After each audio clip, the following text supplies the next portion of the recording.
وأعتقي حبها من غير اختياري كل التباريك تجري لها الهوى بها كل الدعاء منا.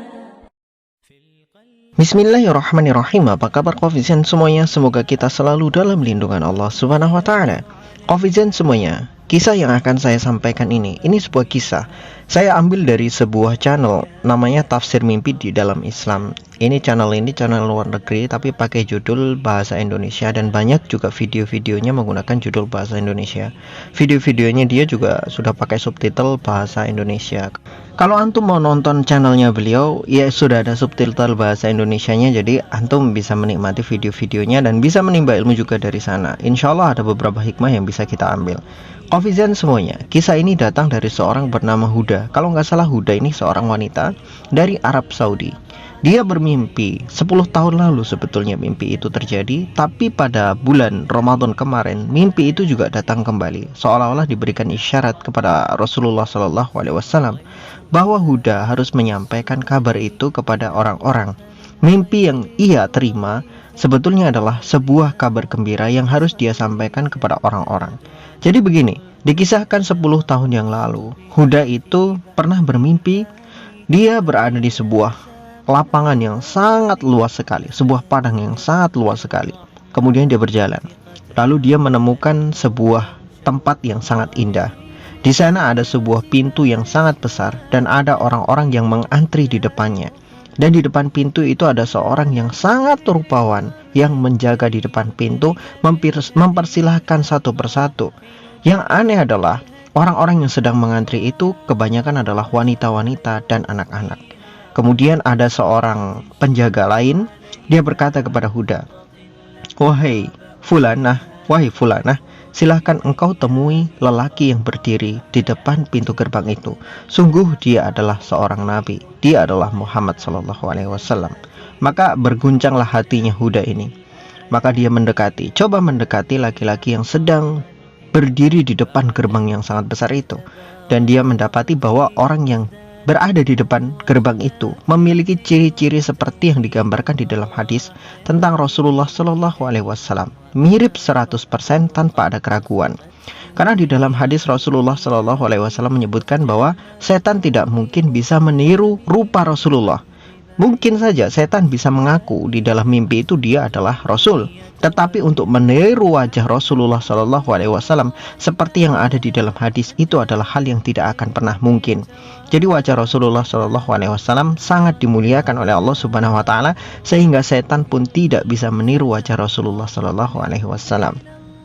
Maka dengan keberanian yang sangat tinggi Huda bertanya kepada Rasulullah SAW yang ada di sana. Kemudian Huda bertanya, wahai Rasulullah, siapakah mereka ini, wanita-wanita ini dan anak-anak ini? Kemudian Rasulullah menjawab, wahai fulanah, sesungguhnya mereka ini adalah wanita-wanita dari Ghazah, dari Baitul Maqdis, dan ini adalah anak-anak yang menjadi korban kezaliman di sana.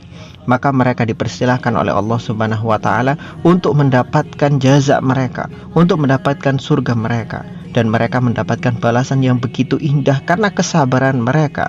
Mereka mempertahankan sesuatu yang sangat luar biasa di dalam kehidupan dunia dan mereka diabaikan oleh kebanyakan manusia. Nasib mereka saat ini hanya bergantung kepada Allah Subhanahu wa taala dan kesabaran mereka akan diberikan ganti oleh Allah Subhanahu wa taala saat ini juga. Kemudian Huda itu menangis. Kenapa menangis? Karena dia melihat bagaimana kondisi saudara-saudara mereka di Gaza, di Baitul Maqdis saat ini. Betul-betul diabaikan oleh seluruh manusia di atas muka bumi, bahkan diabaikan oleh kaum muslimin juga. Kebanyakan orang-orang Islam saat ini mereka hanya berkoar-koar di sana sini tentang Baitul Maqdis tetapi tidak memberikan bantuan apapun. Kebanyakan mereka hanya mengabaikan. Bahkan di negerinya sendiri, orang-orang yang menjadi pemimpin di negerinya sendiri juga tidak begitu peduli dengan keadaan mereka yang ada di sana, di Baitul Maqdis. Padahal Baitul Maqdis sendiri adalah kiblat pertamanya umat Islam sebelum dipindahkan ke Baitul Haram.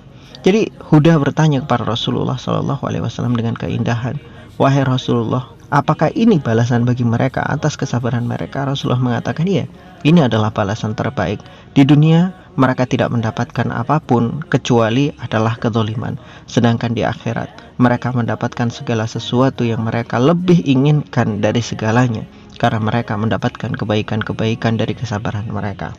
Kemudian Huda setelah melihat Rasulullah Shallallahu Alaihi Wasallam mempersilahkan satu persatu wanita-wanita itu masuk ke dalam pintu itu, dan anak-anak satu persatu sudah masuk semuanya ke dalam pintu itu. Tinggal satu orang yang terakhir masuk. Kemudian Huda ingin masuk, ingin ikut masuk, tapi dihalangi oleh Rasulullah Shallallahu Alaihi Wasallam. Rasulullah mengatakan, sabar, bagimu bukan saat ini untuk masuk ke sini. Kamu belum saatnya untuk masuk melalui pintu ini.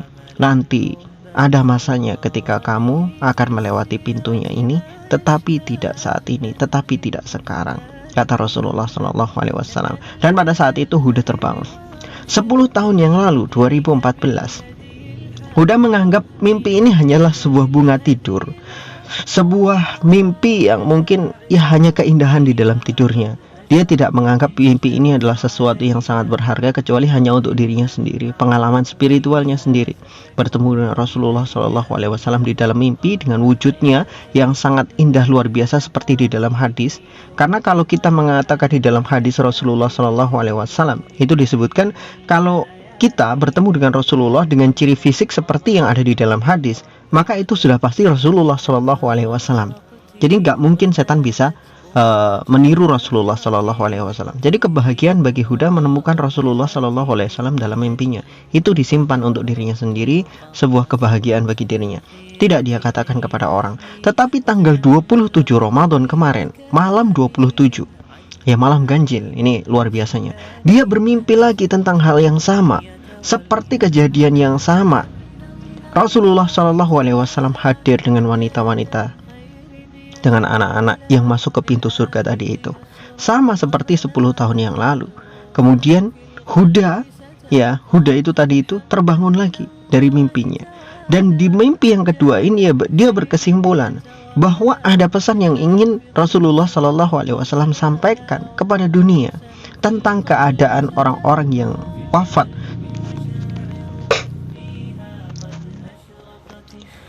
tentang keadaan orang-orang yang wafat, yang meninggal dunia, dizolimi di tanah yang suci, yaitu Baitul Maqdis. Huda memberikan kesimpulan seperti itu karena tidak mungkin mimpi 2 kali itu muncul dalam keadaan yang sama, kecuali memang Allah Subhanahu wa Ta'ala dan Rasulnya menginginkan supaya mimpi itu disampaikan kepada orang-orang, disampaikan sebagai kabar gembira. Kabar gembiranya bukan untuk Huda, tetapi mereka yang telah wafat, mereka yang telah syahid di medan kezaliman, yaitu tanah Baitul Maqdis, ya, Gaza. Di sanalah orang-orang yang saat ini dizolimi, di mana-mana dizolimi, dan kemudian mereka wafat dalam keadaan yang sangat luar biasa, tidak bisa ditolong oleh saudara-saudaranya sendiri. Bahkan saudara-saudaranya sendiri banyak yang mengabaikan keadaan mereka. Karena hal seperti itu, maka wajib disampaikan kepada orang-orang supaya kaum muslimin sadar bahwa mereka ini adalah orang-orang yang sedang berjihad di jalan Allah Subhanahu wa Ta'ala. Mereka memperjuangkan agama, memperjuangkan negara mereka, dan mereka itu mendapatkan jaza, mendapatkan balasan dari Allah Subhanahu wa Ta'ala dengan balasan sebaik-baiknya. Bagaimana mungkin umat Islam bisa melupakan tentang mereka, melupakan tentang ajaran Islam, melupakan tentang jihadnya, melupakan tentang membela kaum muslimin, melupakan tentang membela saudara-saudara mereka sesama kaum muslimin. Sedangkan di dalam Al-Quran disebutkan innamal mu'minuna ikhwah, sesungguhnya setiap orang yang beriman itu adalah saudara. Satu sama lain adalah saudara, seperti satu tubuh. Seharusnya ketika tangan terkena paku, maka seluruh anggota badan merasakan sakitnya. Maka mimpi itu pun disampaikan oleh Huda kepada orang-orang sebagai kabar gembira bahwa sungguh mereka yang gugur dizolimi di tanah Baitul Maqdis, mereka telah mendapatkan balasan terbaik dari Allah Subhanahu wa Ta'ala tanpa keraguan. Mereka mendapatkan tempat terbaik di sisi Allah Subhanahu wa Ta'ala. Meskipun di dunia mereka tidak mendapatkan keadilan, tidak mendapatkan pembelaan, tidak mendapatkan apa yang mereka inginkan, yaitu sebuah kemerdekaan. Tetapi sungguh setelah mereka wafat, setelah mereka gugur, itulah kemerdekaan, kebahagiaan, dan keindahan yang hakiki yang Allah Subhanahu wa Ta'ala berikan kepada mereka. Dan janji Allah Subhanahu wa Ta'ala betul-betul tidak akan pernah tergantikan. Wala tahsabanna alladzina qutilu fi sabilillahi amwat bal ahya. Jangan sekali-kali kamu mengatakan bahwa mereka orang-orang yang gugur di jalan Allah Subhanahu wa taala adalah mereka orang-orang yang mati. Tidak, mereka itu orang yang hidup di sisi Allah Subhanahu wa taala. Mereka mendapatkan rezeki dari Allah Subhanahu wa taala, rezeki terbaik dari tempat terbaik, yaitu surganya Allah Subhanahu wa taala. Mereka diberikan keindahan yang begitu dahsyat yang tidak bisa digambarkan oleh kata-kata manusia.